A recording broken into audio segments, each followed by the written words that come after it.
မနေဖို့အနာဂတ်ကိုလည်းမျှော်လင့်ချက်တွေများစွာမထားရှိဖို့နဲ့ကြုံတွေ့နေတဲ့အခိုက်အတန့်ကိုသာအောင်စိုက်ထားရင်ပြင်းထန်လောင်မြိုက်နေသောကမိတွေကိုတတ်တာစေမှာဖြစ်ကြောင်းဟောကြားတော်မူခဲ့ပါတော့တယ်။ဇုံငံကြွလာနေတဲ့ဘုရားရှင်စီကိုရှင်သာရိပုတ္တရာနဲ့တာဝတိကုံတဲ့စုဓာတ်တို့ရောက်လာခဲ့ကြပြီးတော့ရှင်သာရိပုတ္တရာကအရှင်ဘုရားစုဓာတ်ကစကားတော်နဲပါတယ်ဖြစ်ကြောင်းကုံစင်ကိုရှောက်တင်မှာမဟုတ်ပါဘူးတပည့်တော်ကပဲရှောက်တင်ပြစေလို့ဆိုခဲ့ပါတယ်။ဘုရားရှင်ကကောင်းချင်းပြတဲ့အခါမှာတပည့်တော်တို့နှစ်ဦးစလုံးတာဝတိပြည်ကဂျာရဲ့တော်ကိုចောင်းဆောက်လို့ဖို့နေရာကောင်းတစ်ခုလို့တွေးထားကြပေမဲ့အဲ့ဒီတော်ကိုဘိုးရှယ်ပြင်းရာဂျစ်ကပိုင်ဆိုင်နေပါတယ်။ဒါကြောင့်လက်ဆောင်ပန်နာပေးပြီးတော့ရောင်းစီကိုတိုက်တွန်းခဲ့ပေမဲ့ရာဂျစ်ကအရှင်ဘုရားပေါ်အညှို့တေးထားတာကြောင့်ငင်းဆန်လိုက်ပါတယ်။တော်ကိုတောင်းဝယ်တဲ့စုဓာတ်ကိုလည်းအကြီးကျယ်ဒေါသထွက်ပါတယ်ဖေ။ရာဂျစ်ကဒေါသတကြီးနဲ့စုဓာတ်တင်ပါလုံးနေဆိုတာတင့်ကိုယ်နေသတိထားမိရလားလို့မေးတဲ့အခါမှာစုဓာတ်ကမင်းကြီ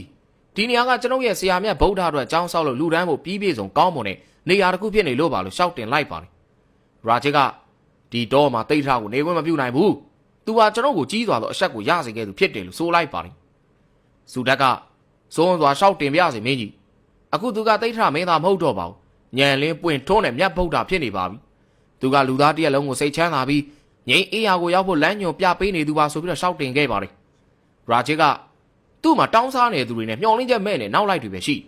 ဒါညံလင်းရတယ်ဆိုတာလားလို့ပြန်ပြီးတော့ပြောပါတယ်။စုဓာတ်ကမင်းကြီးဗိမသာရတော်ဗုဒ္ဓရဲ့လမ်းစဉ်ကိုလိုက်နာခဲ့ပါတယ်။ကြီးမြတ်ကြပါတယ်ဆိုရယ်ရှင်မဟာကတ္တဗတော်သူ့ရဲ့တပည့်များနဲ့တကွဗုဒ္ဓစီကိုခိုးလုံစည်းကပ်ကုန်ကြပါပြီ။ဗုဒ္ဓအတူမရှိကြီးမြတ်တဲ့သူပါ။ဗုဒ္ဓတာဝတိပြည်ကိုကြွချီလိုက်လူပေါင်းများစွာဗုဒ္ဓရဲ့လမ်းပြမှုကြောင့်ကောင်းကျိုးချမ်းသာရရှိကြမှာပါဆိုပြီးတော့ထပ်မံရှောက်တင်ပြန်ပါတယ်။ရာဂျစ်ကကောင်းပြီလေဒါလို့ဆိုရင်လည်းလူသားတွေရဲ့ကောင်းကျိုးရှေးရှုပြီးတင်းအစိုးကိုသဘောတူပေးလိုက်မယ်။အေးဒါပေမဲ့ဒီအတွက်တင်ပေးဆက်မှုတစ်ခုတော့လုပ်ရလိမ့်မယ်လို့ဆိုခဲ့ပါတယ်။ဇူဒတ်က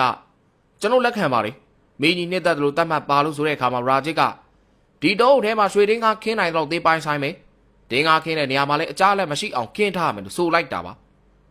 ဇူဒတ်ကတော့အမိန်တော်တိုင်းမှာဆိုပြီးတော့ရှောက်တင်ခဲ့ပြီးအဲ့ဒီနောက်မှာတော့သူပိုင်ဆိုင်တဲ့တင်းကားတွေပြင်အိမ်မြေပစ္စည်းဥစ္စာတွေအကုန်ရောင်းတာရသမျှဒင်းကားတွေအကုန်လုံးတောအုပ်တစ်ခုလုံးနေရာနှံ့ကိုခင်းလိုက်ပါတော့တယ်ဒီလိုရဲ့ကိုမြင်တဲ့အခါဘင်းရာဂျစ်ကကျွန်ုပ်ရခက်ခဲတဲ့စိန်ခေါ်မှုကိုတင်လက်လျှော့လိုက်ပါပဲလို့ထင်ခဲ့တာလို့ဆိုခဲ့ပြီးစုဓာတ်ကကျွန်ုပ်ကဆန္ဒပြင်းပြတာလေးတစ်ခုပါပဲမင်းကြီးဗုဒ္ဓရဲ့ကျေးဇူးတော်ကြောင့်သာအခုလိုလှုပ်ဆောင်နိုင်ခဲ့တာပါလို့ဆိုခဲ့ပါတယ်ရာဂျစ်ကတင်းဘွားမှာပိုင်ဆိုင်စုဆောင်းထားသမျှကိုစွန့်လွတ်ခဲ့တာတိတ်တထရဲ့လွှမ်းမိုးမှုကြောင့်လားလို့ပြန်မေးခဲ့ပြီးတော့စုဓာတ်ကသူကတိတ်ထမဟုတ်တော့ပါဘူးအဝိဇ္ဇာအမောင်မှာမိန်မောနေကြတဲ့လူသားတရက်လုံးကိုလှုံနိုးခဲ့တဲ့ဗုဒ္ဓတစ်ပါးဖြစ်နေပါပြီ။သူဟာအရာရာကိုသိမြင်နိုင်တဲ့ဉာဏ်အလင်းရထားသူပါ။ဗုဒ္ဓကြွားချီတဲ့နေရာတိုင်းဘာသာတရားပြန်ပွားပြီးတန်ရှင်းတဲ့နေရာဖြစ်လာပါလိမ့်မယ်။ကျွန်ုပ်ရဲ့အသက်ကိုဆွန့်လွတ်ဖို့တင်တောင်းဆိုခဲ့မယ်ဆိုရင်တော့ကျွန်ုပ်တုံဆိုင်နေမှာမဟုတ်တာကြောင့်စည်းစိမ်ဥစ္စာဆိုတာကျွန်ုပ်တို့ဘာမှမဟုတ်တော့ပါဘူးမင်းကြီးလို့ဆိုခဲ့တာဖြစ်ပါတယ်။ရှင်သာရိပုတ္တရာရဲ့စကားအဆုံးမှာဘုရားရှင်ကလောကမှာမိမိနာမည်နဲ့လိုက်ဖက်အောင်ကြင်ကြံသူတွေရှားပါပေမဲ့သင်ကတော့နာမည်နဲ့လိုက်ဖက်ပါပြီလေလို့မိန့်ကြားတော်မူပါတယ်။အနာထထာဝရကျွယ်ဝခြင်းပိန်တကစွန်ကျဲပေးကမ်းတတ်သူဆိုတဲ့အနာထပိန်ဆိုတဲ့အမိတိုင်းချို့တဲ့နွမ်းပါသူတွေအားကိုးရမဲ့သူတွေအားလုံးဟာတင့်ရဲ့ကျေးဇူးနဲ့ချမ်းသာရကြလိမ့်မည်ဖြစ်ကြောင်းရာစုနှစ်ပေါင်းများစွာကြာသည့်တိုင်လူတိုင်းရဲ့နှလုံးသားထဲမှာတင့်ရဲ့နာမည်ကဆွဲထင်နေလိမ့်မှာဖြစ်ကြောင်းစေနာသာစစ်မှန်ခဲ့ရင်ကျမ်းနာမီတန်ဖိုးမဲ့တဲ့အစားအစာကိုတောင်ရတာတွေးစီနိုင်ကြောင်းနဲ့အနာထပိန်ကတော့စီးစိမ်ဥစ္စာများစွာလူတန်းခဲ့တာကြောင့်ထူးကဲလွန်းတဲ့ကုသိုလ်ဖြစ်ကြောင်းကိုမိန့်ကြားတော်မူခဲ့ပါသည်စုဓာတ်သို့မဟုတ်သူတတ္တဟာသူ့ရဲ့ငယ်နာမည်ဖြစ်ပြီးတော့ပေးကမ်းစွန်ကျဲတက်လွန်းတာကြောင့်ဘုရားရှင်နဲ့မတွေ့မီကပဲအနာထပိန်လို့အမိတွင်နေတာဖြစ်ပါလိမ့်ကျွန်တော်တရားတော်များမှာမကြာခဏနာဘူးဖတ်ဖူးကြတဲ့အနာထပိန်တထေးကြီးဆိုတဲ့သူပဲဖြစ်ပြီးတော့ဘုရားရှင်ကပေးကမ်းစွန်ကျဲတဲ့အရာမှာအသာဆုံးအများဆုံးရလို့ဣရဒတ်စုကြီးကိုချီးမြှင့်ခဲ့တာလည်းဖြစ်ပါလိမ့်စုဓာတ်ကတပည့်တော်ဆောက်လို့လူတိုင်းမဲ့ဇေတဝန်เจ้าကိုကြွားပါမီလားဖះလို့မေးလျှောက်ခဲ့ပြီးတော့ဘုရားရှင်ကလည်းနောက်လိုက်တာဝကများနဲ့ကြွချီလာမယ့်အကြောင်းကိုမိန့်တော်မူခဲ့ပါလိမ့်အဲဒီနောက်မှာဆုံးငံဆက်လက်ထွက်လာခဲ့ကြပြီးတော့ရွာငယ်တစ်ခုတွင်းကိုဝင်တဲ့အချိန်မှာဘုရားရှင်ခြေပွားကိုစူးပါတော့တယ်တပည့်ရဟန်းကစူးကိုဆွဲထုတ်ပေးကသင်္ကန်းပိုင်းစာတစ်ခုနဲ့စီးနှောင်ပေးခဲ့ပြီးအရှိကိုကြည့်လိုက်ရမှာပုံသားတချို့ဥဆောင်တဲ့ရွာသားတွေဟာဘုရားရှင်ရွာတဲ့ဆုံးငံဝင်မရအောင်စူးကတ်တွေနဲ့လမ်းပိတ်ထားတာကိုမြင်လိုက်ကြပါလိမ့်ပုံသားတစ်ပါးကတမညုဒညံတော်ရထားတယ်ဆိုပြီးအခုလိုစူးတော့လေအသားနာတတ်တာပဲလားဒီလိုဆိုတင်ရထားတဲ့ညံလင်းကိုလူတွေတန်းနဲ့ဝင်ကုန်တော့မှာပဲတင်လာမဲ့လမ်းမှာကျွန်တော်တို့တမင်စူးကတ်တွေချထားပြီးတ